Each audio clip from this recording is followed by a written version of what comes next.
آج نوجوان لڑکا ہے کہتا ہے مجھ سے بھوک برداشت نہیں ہوتی.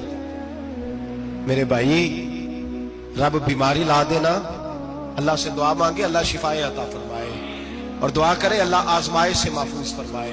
آپ یقین کریں میں نے لوگوں کو دیکھا ہے حلق سے قطرہ نہیں اترتا, خوراک کی نالی لگی ہوئی ہے, اعلیٰ غذائیں پکی ہوئی پڑی ہیں, عرش کا مالک کہتا ہے میں تیرے حلق سے گزرنے نہیں دوں گا. قانون بن گیا. میں نے دیکھا ہے ڈرپ پہ لوگ زندہ ہیں, بوتل لگی ہوئی ہے گلوکوز کی, گزارا چل رہا, اعلیٰ غذائیں پڑی ہیں, لاکھوں روپیہ تجوری میں پڑا ہے. مالک کہتا ہے تو نہیں کھا سکتا, تو وہ کھانے نہیں دیتا, نہیں کھانے دیتا. ایک شخص یورپ کے علاقے کا, میں کسی کالم نویس کا پڑھ رہا تھا, وہ کہتا میری کھربوں میں جائیداد ہے لیکن میرے معدے میں ایسی تکلیف ہے کہ میں آٹے کو چھان کر جو اوپر سے بورا نکلتا ہے صرف وہ کھا سکتا ہوں, اس کے علاوہ میں کائنات کی کوئی نعمت کھا نہیں سکتا. اور میرے بھائی وہ جب چاہے تو بڑے بڑے کھانے کھانے سے تجھے روک دے, تیرے دانت چبانے کے قابل نہ رہے, زبان نگلنے کے قابل نہ رہے, معدہ تیرا ہضم کرنے کے قابل نہ رہے, وہ جب چاہے تو جو مرضی کر لے. وہ کہتا چل تو میری مرضی پہ چلنا, ایک مہینہ میرے کہنے پہ نہ کھا, ایک مہینہ میرے کہنے پہ نہ کھا. تو یا اللہ تو کیا کرے گا؟ فرمایا صوم تصحو. میرے نبی پاک نے فرمایا تم روزے رکھو, اللہ تمہیں صحت عطا فرما دے گا, اللہ تندرستیاں دے دے گا, شفائیں دے دے گا. تم روزے رکھو, اللہ تمہیں, سبحان اللہ, اللہ تمہیں, اللہ طاقت دیتا ہے, ہمت دیتا ہے, اللہ ہمت دیتا ہے. میں نے دیکھا ہے, میں نے بزرگوں کو دیکھا ہے, ضعیف لوگوں کو دیکھا ہے, کمزور لوگوں کو دیکھا ہے, میں نے دیکھا ہے روزے رکھتے ہوئے, مزدوروں کو دیکھا ہے روزے رکھتے ہوئے. میں اپنے ابا جی کو کہتا ابا جی اتنی سخت گرمی اور مزدوری آپ کرتے اور مزدوری کے عالم میں روزہ رکھتے, تو کہتے پتر روزہ کی آندا ہے, روزہ کدوں کو جاندا ہے, روزہ اپنی جگہ تے بے مزدوری اپنی جگہ ہوتے.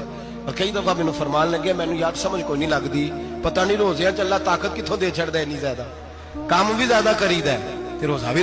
بھائی صوم تصحو, میرے مصطفیٰ نے فرمایا تو روزہ رکھ, اللہ تجھے صحت عطا فرما دے گا. رب تعالیٰ تجھے, یہاں ہوٹل کھلے ہوئے ہیں, یہاں عجیب حالات ہیں, ہوٹل کھلے ہوئے ہیں, لوگ بہانے ڈھونڈتے پھرتے ہیں, کہتے ہیں کٹ لگ گیا تھا, ذرا تھوڑا سا خون نکل آیا, سنی پلاس لگائی ہے تو روزہ نہیں رکھا, یہ ذرا مجھے تھوڑی دقت ہو گیا تو میں نے روزہ نہیں رکھا, کھانسی لگ گئی ہے تو روزہ نہیں رکھا. او خدا کے بندے, روزہ تو نعمت ہے. اور سبحان اللہ, میرے نبی پاک نے فرمایا لکل شیء زکات وزکات الجسد الصوم, فرمایا ہر شے کی زکات ہوتی ہے, وجود کی زکات روزہ ہے. روزے رکھو جسم کی زکات نکل جائے گی. فاقہ کرنا بھی میرے نبی پاک کی سنت ہے, مسواک کرنا بھی سنت ہے, اور فاقہ کرنا بھی, مسواک والی سنت زیادہ اپناتے ہیں لوگ, فاقہ کرنا بھی نبی پاک کی سنت ہے. ایک صاحب مجھے کہنے لگے جناب بیٹھ کے کھانا حضور کی سنت ہے. میں نے کہا کبھی کبھی نہ کھانا بھی نبی پاک کی سنت ہے, نہ کھانا بھی حضور کی سنت ہے. اور ہمارے فقہاء نے لکھا ہے جو روٹی زیادہ کھاتا ہے اس میں دو باتیں پیدا ہو جاتی ہیں. کیا کیا؟ ایک بولتا زیادہ ہے, دوسرا سوتا زیادہ ہے, غافل ہو جاتا ہے.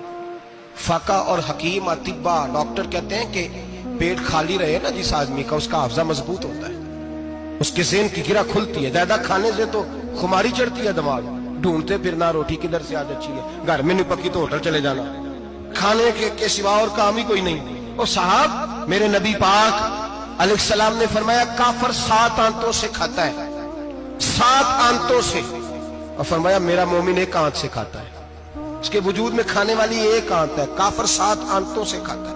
فاقہ کشی سے نورانیت پیدا ہوتا ہے, کم کھانا. لیکن نا نبی پاک صلی اللہ علیہ وسلم نے اللہ سے فاقہ مانگ کے لیا, یا اللہ 1 وقت روٹی دے, 1 وقت کا فاقہ دے, مانگ کے لیا نبی پاک, مانگ کے. حضرت ابو ہریرہ رضی اللہ تعالیٰ عنہ فرماتے ہیں بھوک زیادہ لگتی تھی نا جب مجھے, تو میں حضرت عمر سے, ابو بکر سے, عثمان, مولا علی سے کوئی مسئلہ پوچھ لیتا تھا, اور جب میں مسئلہ پوچھتا تھا تو وہ مجھے روٹی کھلا دیتے تھے. جب میں ان سے مسئلہ پوچھتا تو وہ مجھے, حضرت ابو ہریرہ فرماتے ہیں مجھے بھوک لگی, میں حضرت عمر کے پاس گیا, ان سے مسئلہ پوچھا. ان کا رواج تھا جب میں مسئلہ پوچھتا تو پہلے روٹی کھلاتے. ہمارے بزرگ یہ فرماتے ہیں کہ کھانے کھلا کے دین پڑھاؤ, صرف تمہارا کتب خانہ نہیں کھلا ہونا چاہیے, تمہارا دسترخوان بھی کھلا ہونا چاہیے. کسی نے نبی پاک صلی اللہ علیہ وسلم سے پوچھا تھا بہترین مسلمان کون ہے؟ حضور نے فرمایا جو سلام لینے میں پہل کرے اور روٹی زیادہ کھلائے, جو روٹی ہر وقت فکر کرے آ یار تو روٹی کھا لے, روٹی کھانے کی طرف توجہ دلائے. کھلانا سنت ہے, زیادہ کھانا اس میں بھی فرق رکھیں. تو نبی پاک صلی اللہ علیہ وسلم کے صحابی حضرت ابو ہریرہ رضی اللہ تعالیٰ عنہ فرماتے ہیں میں نے حضرت عمر سے مسئلہ پوچھا. میں نے کہا حضور مسئلہ بتائیں. تو کہتے پہلے ان کی عادت تھی جب میں مسئلہ پوچھتا تو روٹی بھی کھلاتے. آج انہوں نے مسئلہ ہی بتایا ہے, روٹی کوئی نہیں کھلائی. تو مجھے کہنے لگے ابو ہریرہ تو سوچتا ہوگا روٹی نہیں اس نے پوچھی, تو نے کب سے کھانا نہیں کھایا؟ میں نے کہا صبح سے. تو جناب عمر کہنے لگے میں نے کل صبح سے نہیں کھایا. چل ابو بکر صدیق کے گھر مسئلہ پوچھتے ہیں. کہتے جناب صدیق اکبر کے دروازے پہ گئے, جا کر کے ان سے مسئلہ پوچھا. ان کی بھی عادت تھی جب کوئی مسئلہ پوچھنے جاتے تو دسترخوان بچھا لیتے. کہتے آؤ روٹی بھی کھلاتا ہوں مسئلے بھی بتاتا ہوں. کہتے ہیں گئے تو انہوں نے بھی مسئلہ بتایا, روٹی کوئی نہ پوچھی. تو کہنے لگے عمر ابو ہریرہ تم لوگوں نے کل پرسوں سے نہیں نہ کھایا ہوگا. اور ابو بکر کو 4 دن گزر گئے ہیں, تھوڑا سا دودھ ملا ہے یا کھجور ملی ہے, روٹی کوئی نہیں ملی. چلو در رسول پہ چلتے, آؤ حضور کی بارگاہ. کہتے ہیں نبی پاک کی بارگاہ میں آئے, حضور نے چہرے دیکھے, کریم سے مسئلہ نہیں پوچھنا پڑا. میرے مصطفیٰ کریم نے فرمایا بھوک لگی ہوئی ہے تم تینوں کو؟ 3-4 دن ہو گئے. اللہ کے رسول نے فرمایا مجھے پورا ہفتہ ہو گیا ہے. سبب کچھ اور ہے جس کو تو خود سمجھتا ہے. زوال بندہ مومن کا بے زری سے نہیں, بھوک نقصان کا وجہ نہیں بنی, وجہ کوئی اور بنی ہے. رشوتیں جو بازار گرم ہوئے ہیں لوٹ مار کے, یہ روٹی کے لیے نہیں, یہ زیادہ کھانے کے لیے, یہ بینک بیلنس کے لیے گرم ہے. یہ لوٹ مار کا مقصد کوٹھیاں بنانا ہے, روٹی کا تو رب کریم کا وعدہ ہے. جو روز روتا ہے شام کو کہ میرا کاروبار کوئی نہیں, اصل میں کہتا ہے بنگلہ کوئی نہیں, اصل میں کہتا ہے کار کوئی نہیں, پجارو کوئی نہیں, روٹی تو اللہ عطا فرماتا ہے, اس کا وعدہ ہے. فرمایا حضور نے 3 دن بیت گئے, چلو. میرا بے تکلف صحابی ہے ابو الحسن انصاری, وہ بڑے نصیب والے ہوتے ہیں جن کو میرے نبی پاک خود کہتے تھے کہ تیری فلانی ذمہ داری ہے. اس زمانے کا تو کسی کو کہہ دیا جائے تیری ذمہ داری ہے تو کہتا ہے یہ تو پھٹیکے ڈالنے لگ گیا, یہاں سے تو چھٹی کر دینی چاہیے.